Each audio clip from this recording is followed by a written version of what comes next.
Tairāwhiti locals are bracing for more slips and flooding as yet another weather system rolls in. A state of emergency remains in place for the region, still reeling from the damage done by Cyclone Hale a week ago. Travis Mitchell has the latest from Gisborne. Despite the widespread damage and more bad weather coming, those living along State Highway 35 still have their sense of humour. My lady did threaten to leave me if we didn't get the power back on soon, but I have a feeling she was joking. But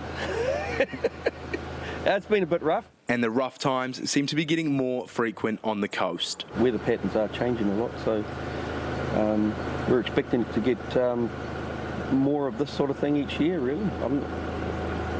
Not much we can do about it. This is just one of the many bridges on the east coast that has been damaged and inundated with debris. Clean-up crews have begun working on that clean-up, but with more rain on the way, that could only get bigger. Local residents like Manukari are fearful for their future. People are really worried that we're not going to be able to live here in a few years. The road is regularly closed, and that's just going to get worse as the climate continues to provide, more significant weather events more often. Caddy started a petition demanding urgent action from council. One of the things we're asking for is for Gisborne District Council to review the rules around land use in the region.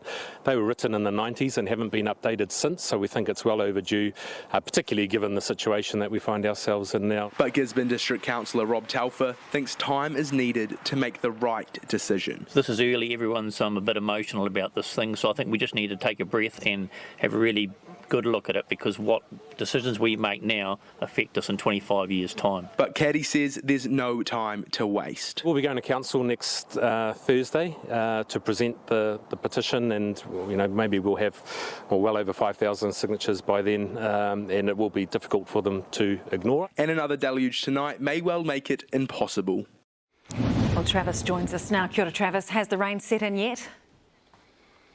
The rain has just started in the last 2 minutes. It held off for longer than expected, but now that it has started, it is likely to get heavier overnight and stick around, which has prompted Tairāwhiti Civil Defence to once again urge people to please avoid any unnecessary travel this evening and tomorrow, especially in the areas north of Tolaga Bay, which I got to see firsthand today, and that road is fractured and barely holding on. Waka Kotahi says that road will stay open overnight, but said that could change at any moment, because they want to be able to keep this road open for as long as they can to connect communities.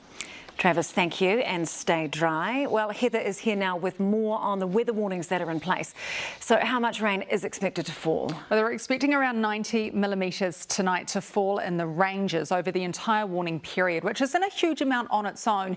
But given the saturated and fragile ground and infrastructure, the warnings aren't to be ignored. The peak rain is expected tonight, as well as strong southeasterly winds. More details with the full forecast later in the hour.